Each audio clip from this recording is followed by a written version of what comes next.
সালামুন আলাইকুম। আলহামদুলিল্লাহি রাব্বিল আলামিন ওয়াসসালাতু ওয়াসসালামু আলাল মুরসালিন। বন্ধুগণ, সত্যের আলো বনাম বিভ্রান্তির অন্ধকার। কুরআন আল্লাহর বাণী, চিরসত্য, নির্ভুল, হেফাজত করেছে স্বয়ং তিনি আল্লাহ সুবহানাহু ওয়া তাআলা।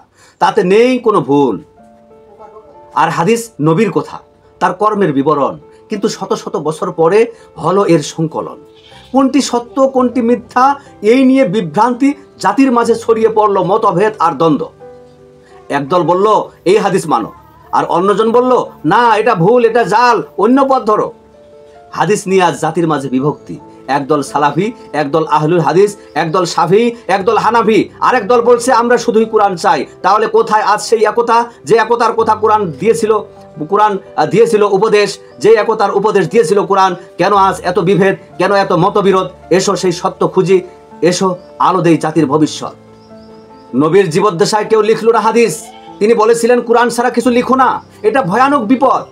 তার মৃত্যুর পর কিছু সাহাবী মুখে বলতেন, আর শতাব্দী পেরিয়ে হাদিস লেখা হলো আরো অনেক পরে। ইমাম বুখারী, ইমাম মুসলিম, তিরমিজি সংকলন করলেন নবীর বাণী বিশদে বিশদে। তবে তারা স্বীকার করলেন সব কথা নবীর নয়, কিছুতে আছে ভ্রান্তি, কিছুতে আছে ভুল, আর কিছু হলো মিথ্যা। কিছু সত্য, কিছু মিথ্যা, কিছু রাজনীতির খেলা, কিছু সংরক্ষিত, কিছু ভুলে গেছে কালের স্রোতে ভেসে। কোনটি বানানো আর কোনটি আসল, এই নিয়ে আজও চলছে বিতর্কের মহাযজ্ঞ। কেউ বানালো মিথ্যা হাদিস ক্ষমতার লোভে, কেউ চালালো রাজনীতি ইসলামের নামে, কেউ বলল আমাদের খলিফা শ্রেষ্ঠ, কেউ বলল আমাদের মাযহাবই সঠিক। তাদের সমর্থনে বানানো হলো নতুন নতুন হাদিস। রাজা বাদশারা চাইলো ইসলাম হোক তাদের অনুগত, তাই তৈরি হলো রাজনৈতিক হাদিসের এক বিরাট পট। আজ জাতি পড়েছে সেই ফাঁদে, সত্য মিথ্যা মিলেমিশে গেছে ধোঁয়াশার চাদরে। একদল বলল এটা মানতে হবে, অন্য দল বলল না এটা বর্জনীয়। এইভাবে বিভক্ত হলো মুসলমান, যেখানে কোরআন বলেছিল তোমরা সবাই এক হও। একদল সালাফি, একদল আহলে হাদিস, আরেক দল শিয়া, আরেক দল সুন্নি। তাহলে কিসের ভিত্তিতে বিভক্ত হলো তারা? কেন কোরআনের একতা তাদের কাছে গুরুত্ব পেল না? কেন কেউ বলে আমরা মাযহাব মানি, আবার কেউ বলে শুধু হাদিস মানতে হবে? কোরআন আল্লাহর বাণী, কোরআন আল্লাহর বাণী, এটি কোনো পরিবর্তনের শিকার হয়নি। এটা সংরক্ষিত, এটা বিশুদ্ধ, এটা চিরন্তন, নির্ভুল ও বিশদ। আর হাদিস, এটি 300 বছর পর লিখিত। এতে ভুল থাকতে পারে জাল, হয়েছে সংকলিত মানুষের দ্বারা, তাই এর বিশুদ্ধতা প্রশ্নবিদ্ধ। কোরআন বলছে এক, কিন্তু হাদিস বলছে ভিন্ন। তাহলে কোনটি সত্য, কোনটি গ্রহণ করবে জাতি? কোরআন যদি বলে এই কাজ করো না, আর হাদিস যদি বলে এটা করো, তাহলে কোনটি মানবে তুমি? ওগো মুসলিম ভাই, ভাবো একবার। আল্লাহ বললেন আমার আয়াত যথেষ্ট তোমাদের জন্য। তাহলে কেন খুঁজবে তুমি অন্য উৎসের সন্ধান? কেন খুঁজবে অন্য উৎসের সন্ধান?